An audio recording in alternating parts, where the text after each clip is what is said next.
आज की वीडियो में हम जानने वाले हैं फ़ीवर को ठीक करने के लिए कौन सा टेस्ट कराया जाता है। इसी के बारे में आज की वीडियो होने वाली है। गाइस, अगर हम किसी क्लिनिक या हॉस्पिटल में काम करते हैं तो हमें कम से कम इतना तो पता होना चाहिए कि फ़ीवर को ठीक करने के लिए कौन सा टेस्ट कराया जाता है। इतना तो हमें गाइस ज़रूर पता होना चाहिए। ये तो एक कॉमन सी बात हो गई, क्योंकि फ़ीवर तो किसी को भी जल्दी से हो सकता है और अभी फ़ीवर की बहुत ज़्यादा चल रही है। सभी जगह आपको डेंगू या फिर टाइफाइड फ़ीवर देखने को मिल जाएगा। तो ऐसे में हमें क्या करना चाहिए? मान लीजिए किसी पेशेंट को फ़ीवर हो गया है तो हमें कौन सा टेस्ट कराना चाहिए, ये सभी बातें आज मैं आपको इस वीडियो के माध्यम से इजी तरीके से बताने वाला हूँ। तो इसलिए आप इस वीडियो को एंड तक ज़रूर देखें और चैनल को भी ज़रूर सब्सक्राइब कर लें, ताकि इसी तरह की इन्फॉर्मेटिव वीडियो आपको सबसे पहले मिलती रहे। तो चलिए वीडियो स्टार्ट कर लेते हैं। सबसे पहले तो हम यही जान लेते हैं फ़ीवर होता क्या है। हमारी बॉडी का जो नॉर्मल टेम्परेचर होता है वो 98.6 होता है, और अगर इससे ऊपर टेम्परेचर हो जाता है लाइक 99 या फिर 100, 101, 102, 103, इस तरह से अगर टेम्परेचर इंक्रीज हो जाता है तो पेशेंट को फ़ीवर हो गया है। अगर पेशेंट को 103 से 104 फ़ीवर हो जाता है तो ये हाई फ़ीवर होता है, और अगर 105 से 106 के बीच हो जाता है तो ये वेरी हाई फ़ीवर होता है, और अगर पेशेंट को 106 के करीब फ़ीवर हो जाता है तो ये हाइपरपायरेक्सिया होता है। ये बड़ी क्रिटिकल कंडीशन होती है, इसमें पेशेंट की जान भी जा सकती है। और ये होता किस वजह से है?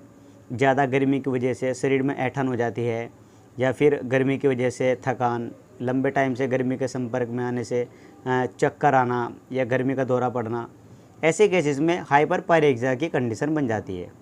अब हम जान लेते हैं फ़ीवर को हम कितने तरीके से चेक करते हैं। फ़ीवर को हम 4 तरीके से चेक करते हैं। नंबर 1 ओरली, और नंबर 2 टिम्पैनिक, नंबर 3 रेक्टल, और नंबर 4 एक्सिलरी। ओरली मतलब मुंह से, टिम्पैनिक कान से, रेक्टल एनस मतलब बैक साइड से, एक्सिलरी बगल से यानी अंडर आर्म। अब ओरली नॉर्मल टेम्परेचर कितना होता है, टिम्पैनिक कितना होता है, ये सब रेंज इनके सामने दी गई है। जैसे ओरली नॉर्मल टेम्परेचर 98.6 होता है और टिम्पैनिक 99.6 होता है यानी कान में।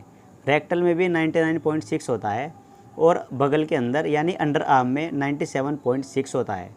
ये हमें अच्छे से पता होना चाहिए कि हम जहाँ से फ़ीवर चेक कर रहे हैं उसमें नॉर्मल फ़ीवर कितना होता है, ये हमें पता होना चाहिए। अब हम जानेंगे इंडिया में बुखार आने के मुख्य कारण क्या क्या होते हैं। तो देखिए, इंडिया में डेंगू या फिर malaria, pneumonia, typhoid, meningitis, sepsis, scrub typhus, तो इंडिया में इन कारण से सबसे ज़्यादा फ़ीवर आता है। और इनमें भी इंडिया में सबसे ज़्यादा बुखार डेंगू, मलेरिया और टाइफाइड की वजह से आता है। अभी आप देख रहे हैं सबसे ज़्यादा डेंगू और टाइफाइड ही देखने को मिल रहा है। सभी जगह आपको डेंगू और टाइफाइड के पेशेंट देखने को मिल जाएंगे। और अब आप इसमें कोविड को भी ऐड कर सकते हैं, क्योंकि 2022 के बाद से इसमें कोविड को भी ऐड कर दिया गया है, तो आप इसमें कोविड को भी ऐड कर सकते हैं। तो देखिए, इन तीनों में से डेंगू, मलेरिया और टाइफाइड, तो देखिए इन तीनों में से जो मैंने आपको भी बताए हैं, डेंगू, मलेरिया और टाइफाइड, इनमें डेंगू और मलेरिया मच्छर के काटने से होता है।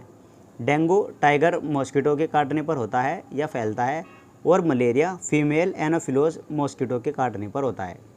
डेंगू में आपको कंटिन्यू फ़ीवर आएगा। यहाँ पे बहुत समझाने वाली बात चल रही है, इससे आप बहुत ध्यान से समझें। डेंगू में आपको कंटिन्यू फ़ीवर आएगा, यानी आपको लगातार फ़ीवर आएगा। जैसे आज भी फ़ीवर आया है, कल भी फ़ीवर आएगा, परसों भी आएगा, ऐसे आपको कंटिन्यू फ़ीवर आएगा।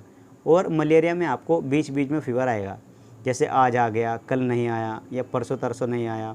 और डेंगू में सबसे ज़्यादा हड्डियों में दर्द होता है और स्किन पर रैशेस भी हो जाते हैं, जबकि मलेरिया में ऐसा नहीं होता है। मलेरिया में आपको बहुत तेज़ फ़ीवर होगा, और कभी कभी बहुत तेज़ ठंड भी लगेगी, और कभी कभी बहुत तेज़ पसीने भी आएंगे।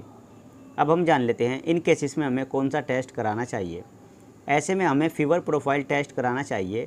इसमें हमें मलेरिया एंटीजन, टाइफाइड और कंप्लीट हीमोग्लोबिन का पता लग जाता है। इस टेस्ट की हेल्प से आप जान सकते हैं हमें किस तरह का फ़ीवर हुआ है। उम्मीद करता हूँ ये छोटी सी वीडियो आपको ज़रूर पसंद आई होगी।